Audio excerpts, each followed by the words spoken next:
Hey, I'll kind of start this off by saying you're a Louisiana guy. I mean, what's it like for you getting this chance to play for your home state team, man? Yeah, it's a dream come true. Being a young kid from a small town in Pointville, Louisiana, about an hour outside of New Orleans, man, and coming home after church watching the Saints at 12 o'clock play. I always wanted to get the chance, play in the dome on this field, and I never got the chance in high school or college. And uh, just being able to be here and actually to step on this field and play for my home state team, it was, it's undescribable. It's a priceless feeling, and with everybody back home, my family supported me, and it just them being happy for me being on the team, but to be a New Orleans Saint is special. Yeah, I was going to ask you about that. Like, what does your family feel about this? Oh man, yeah, go ahead. I'm sorry. oh yeah, they're elated. It just they feel the same way I feel. Like my mom and dad are elated. My dad still has I think an old record of the 1967 Saints when they first started with all the signatures on it with the song when the Saints come marching in. They've been a Saints fan since the team came to New Orleans. So my sisters and brothers are happy for me, and the fact that I get to be home. Throughout my career, my family and friends don't get to see me that much, typically because I live out of state, and then 3 or 4 times a year I come home to visit. But for me to be home and them to see me play for our home state team is more than they can ever ask for.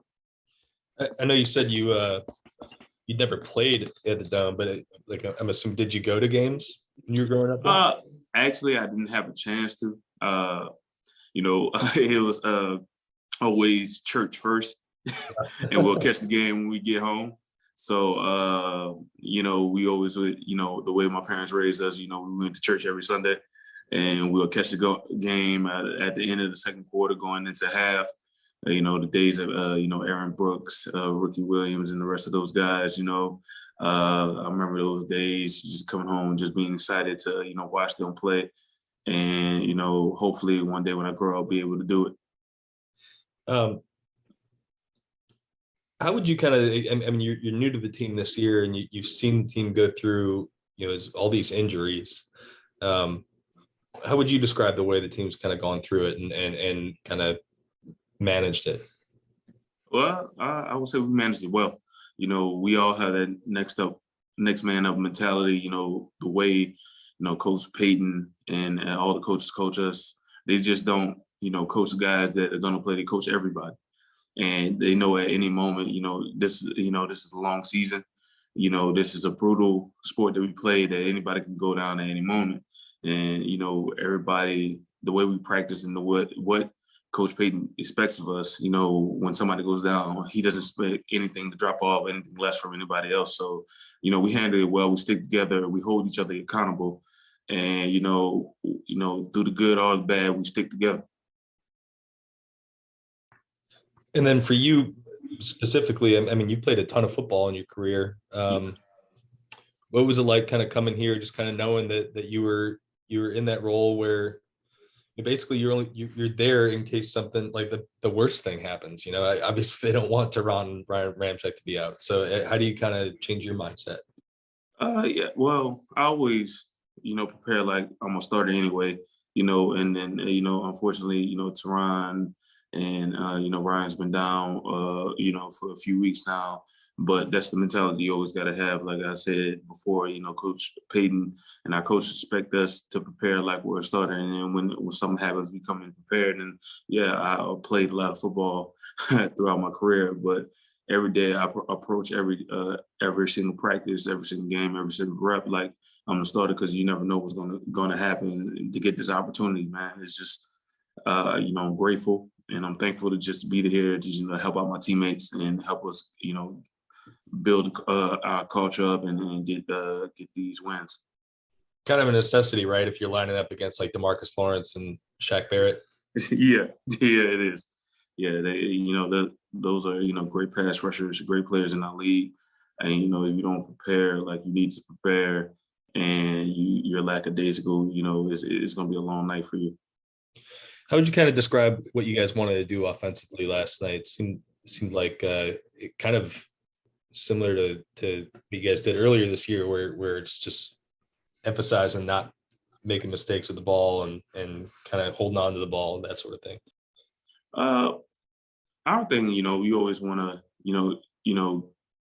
do great things on offense. Coach Payton at the beginning of the week was like offense, control the time of possession, no turnovers, and defense take away the ball and get off the field on third down.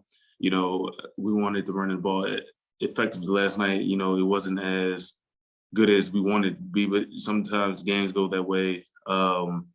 It was a hard fought, game, defensive battle. But when you when you get those games like that, you just gotta, take what you get, but they, obviously teams respect this, any personnel, as you can see, any personnel will be in 11 personnel, they're playing base. It's basically, they were trying to stop the run because the last couple of weeks we've rushed for over 200 yards.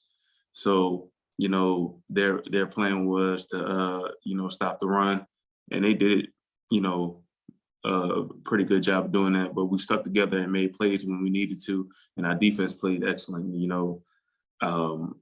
From defensive line linebackers to the back end, man, they were all flying around. So it was a team effort.